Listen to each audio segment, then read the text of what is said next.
Good morning student. ये आपके third chapter का सेकंड लेक्चर है। इसके पहले वाले चैप्टर में हमने शैवाल के बारे में, उसमें क्लोरोफाइसी, फियोफाइसी, रोडोफाइसी के बारे में पढ़ा था। आज हम पौधों के समूहों के ब्रायोफाइटा के बारे में पढ़ेंगे। ब्रायोफाइटा किस प्रकार के पौधे हैं, ये चलिए देखते हैं। इनका आवास किस प्रकार का है, तो ये पहाड़ियों एवं छायादार स्थानों पर पाए जाते हैं। ज्यादातर ब्रायोफाइटा वर्षा ऋतु में वृद्धि करते हैं। ब्रायोफाइटा या मिट्टी में रहने वाले पौधे हैं। ब्रायोफाइटा में संवहन ऊतक मतलब क्या, जाइलम और फ्लोएम। जाइलम और फ्लोएम का काम क्या होता है कि पौधों तक खनिज, लवण और पानी को पहुंचाना। तो ब्रायोफाइटा के जो पौधे होते हैं उनमें संवहन ऊतक नहीं पाया जाता है। ब्रायोफाइटा के अंतर्गत लीवरवर्ट एवं मॉस का समावेश होता है। यानी ब्रायोफाइटा का एग्जाम्पल क्या है, आपका लीवरवर्ट का पौधा एवं मॉस का पौधा। इन्हें अर्थात ब्रायोफाइटा का पादप जगत का जल स्थलचर भी कहते हैं। जल स्थलचर इन्हें क्यों कहते हैं, क्योंकि ये जमीन पर रहते हैं और इनमें जनन क्या होता है, जल में होता है। यानी जनन के लिए इन्हें क्या होता है, जल आवश्यक होता है, तो इसीलिए इनको जल स्थलचर पौधे कहते हैं। चलिए, ब्रायोफाइटा में दो अवस्था होती है। ब्रायोफाइटा में ये आपका मॉस का पौधा है, जो आपने देखा। मॉस को हम बच्चों फ्यूनेरिया भी कहते हैं। जो आपका फ्यूनेरिया होता है, फ्यूनेरिया का पौधा होता है। आप देख रही है स्ट्रक्चर, ये उसका मूलाभ होता है। मूलाभ यानी जड़ जैसी संरचना, जो क्या करती है, पौधों को जमीन से चिपकाने का कार्य करती है। ये इसके पूरी क्या होती है, पत्तियां होती हैं। यहाँ पर ये इसका क्या होता है, सीटा होता है, और यहाँ पर इसकी क्या होती है, संपुटिका होती है। संपुटिका में ही क्या होता है, बीजाणु का निर्माण होता है। जो आपका ब्रायोफाइटा होता है उसमें दो अवस्थाएं होती हैं। एक आपका होता है युग्मकोद्भिद, दूसरा आपका होता है बीजाणुभिद। युग्मकोद्भिद अवस्था बच्चों क्या होती है, युग्मकोद्भिद अवस्था में युग्मकों का निर्माण होता है। युग्मकों का निर्माण मतलब या तो वो नर युग्मक हो या तो वो मादा युग्मक हो, नर युग्मक या फिर मादा युग्मक। और बीजाणुभिद अवस्था में क्या होता है, बीजाणुओं का निर्माण होता है। तो ब्रायोफाइटा में दो अवस्थाएं पाई जाती हैं, युग्मकोद्भिद अवस्था और दूसरी आपकी बीजाणुभिद अवस्था। चलिए नेक्स्ट हम देखते हैं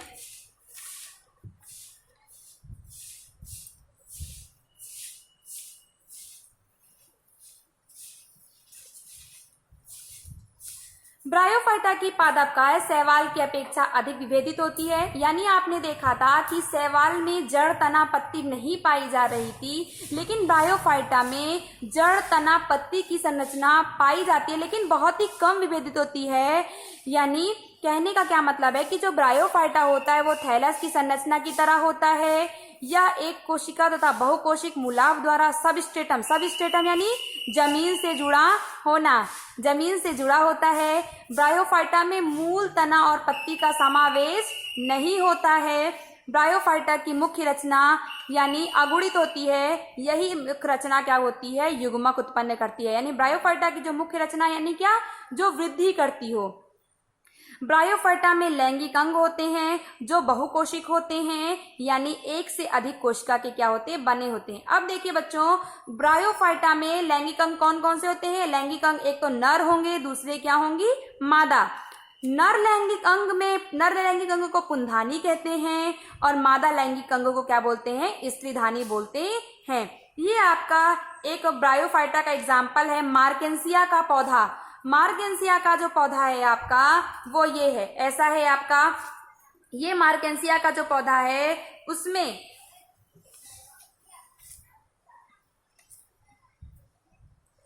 ये जो आपका मार्केंसिया का पौधा है उसमें आपका मूलाभ स्थित होता है। मूलाभ क्या करता है, पौधे को जमीन से क्या करता है, जोड़ने का कार्य करता है। इसको ही हम राइजोइड्स कहते हैं। ये जड़ जैसी क्या होती है, संरचना होती है। अब बच्चों क्या होता है, यहाँ पर क्या होते हैं, जेमा कप लगे होते हैं। इसी मार्केंसिया में क्या होते हैं, जो आप गोल गोल स्ट्रक्चर देख रहे हो, ये क्या होते हैं, जेमा कप होते हैं। और ये जेमा कप अलग होकर नए पौधे का क्या करते हैं, निर्माण कर लेते हैं। दूसरा है, यहाँ पर आपने फूल जैसी जो स्ट्रक्चर देखा है, तो जो आपका ब्रायोफाइटा का आपका जो ये मार्केंसिया का पौधा है ये अलग अलग होता है। एक होता है नर पौधा, दूसरा होता है मादा पौधा। तो जो आपका मादा पौधा होता है उसमें इस तरह का स्ट्रक्चर होता है और जो आपका नर पौधा होता है उसमें इस तरह का स्ट्रक्चर होता है। दोनों ही पौधे सेम होंगे, ये इतना आकार दोनों ही का सेम होगा, लेकिन आप पहचानेंगे कैसे कि मार्केंसिया का मादा पौधा कौन सा है तो मार्केंसिया का नर पौधा कौन सा है।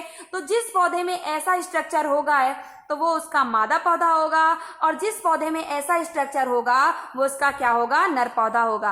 अब मादा पौधा, जो आपका ये मादा पौधा होता है इसी के अंदर मादा युग्मक का निर्माण करता है। मादा पौधा क्या करता है, मादा युग्मक का निर्माण करता है। जो आपका नर पौधा होता है उसी में से क्या होता है, नर युग्मक बनता है। नर युग्मक को हम क्या बोलते हैं, पुमड़ बोलते हैं। अब बच्चों ब्रायोफाइटा में जो जनन होता है वो दो प्रकार का होता है। एक होता है आपका लैंगिक जनन, दूसरा होता है आपका कायिक जनन। तो लैंगिक जनन में आपको पता है कि लैंगिक जनन कब होता है, जब नर और मादा आपस में मिले तब आपका युग्मनज बनेगा और नए पौधे का निर्माण होगा। और कायिक जनन, जनन यानी क्या बच्चों, मैंने पहले ही बताया था, जनन यानी कि अपने जैसे पौधे को, अपने जैसे जीव को उत्पन्न करने की क्षमता। तो जो जेमा कप होता है वो अलग हो जाता है और नए पौधे का निर्माण कर लेता है। तो यहाँ पे आपने क्या देखा, यहाँ पे नर और मादा दोनों की जरूरत नहीं पड़ी, एक ही पौधे से दूसरे नए पौधे का निर्माण हो गया। ठीक है ना। अब निषेचन इसमें किस प्रकार होता है, ब्रायोफाइटा में निषेचन किस प्रकार होता है। तो बच्चों जो इसमें नर युग्मक होते हैं और मादा युग्मक, आपने देखा मादा पौधे से मादा युग्मक का निर्माण और नर पौधे से नर युग्मक का निर्माण। तो मान लो ये आपका नर पौधा है और ये आपका मादा पौधा है। तो जो नर पौधे में से नर युग्मक क्या होते हैं, निकलते हैं और मादा पौधे में से क्या होती है, मादा युग्मक निकलती है। अब ये दोनों आपस में मिलते हैं और चूंकि मैंने बताया है कि ब्रायोफाइटा में जनन जल में ही होता है, तो जो नर पौधे होते हैं उनमें क्या होते हैं, जो पाए जाते हैं युग्मक, वो क्या होते हैं, उनमें कसाभिका पाई जाती है। कसाभिका बच्चों क्या करता है, गतिशील होते हैं, यानी चलने का क्या करता है, कार्य करता है। और जो मादा युग्मक होते हैं वो क्या होते हैं, अचल होते हैं, यानी उनमें कसाभिका नहीं पाई जाती है। तो निषेचन इसमें किस प्रकार होता है, जो आपके पुमड़ु होते हैं, पुमड़ु मतलब आपके नर युग्मक, नर युग्मक मादा युग्मक के पास पानी में तैरते हुए जाते हैं, आपस में दोनों मिलते हैं और युग्मनज का निर्माण करते हैं। इस प्रकार से नए पौधे का निर्माण हो जाता है। तो चलिए देखते हैं निषेचन किस प्रकार होता है। पुमंग पानी में आकर स्त्रीधानी के संपर्क में आते हैं और युग्मनज बनाते हैं, जो द्विगुणित होते हैं और विकास करके बहुकोषीय बीजाणुद्वित बनाते हैं।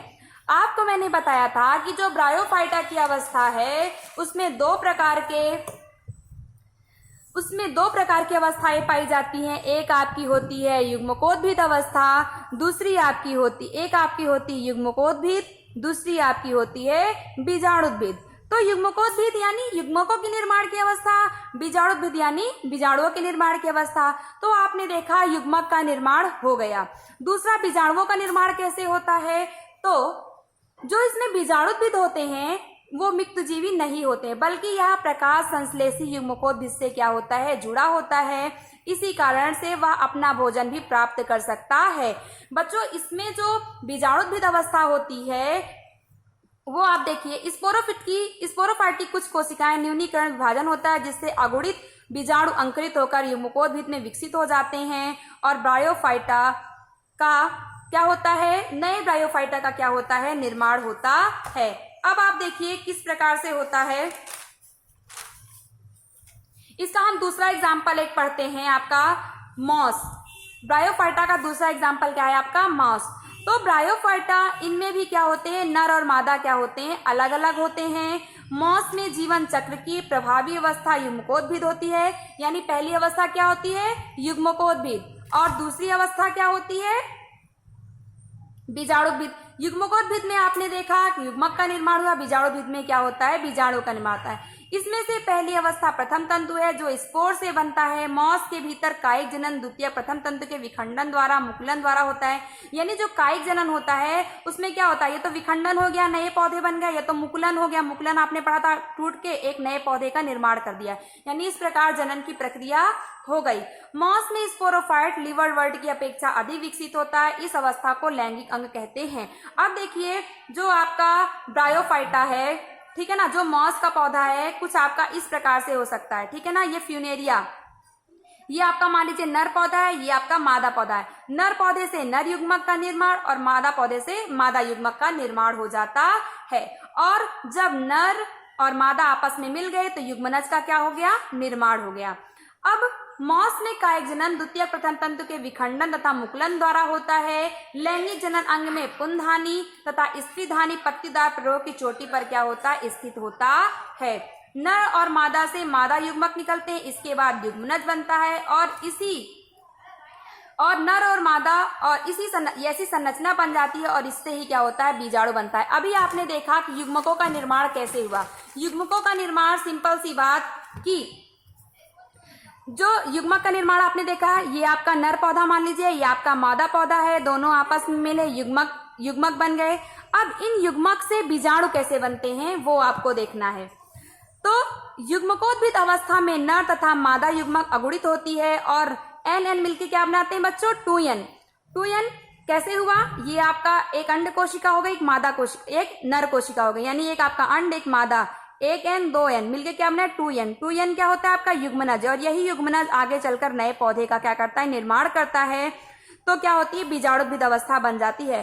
अब बीजाणुद्भिद अवस्था में क्या होता है, अर्धसूत्री विभाजन होता है, यानी 2n क्या होता है, n में क्या होता है, विभाजित हो जाता है और बीजाणु का निर्माण हो जाता है।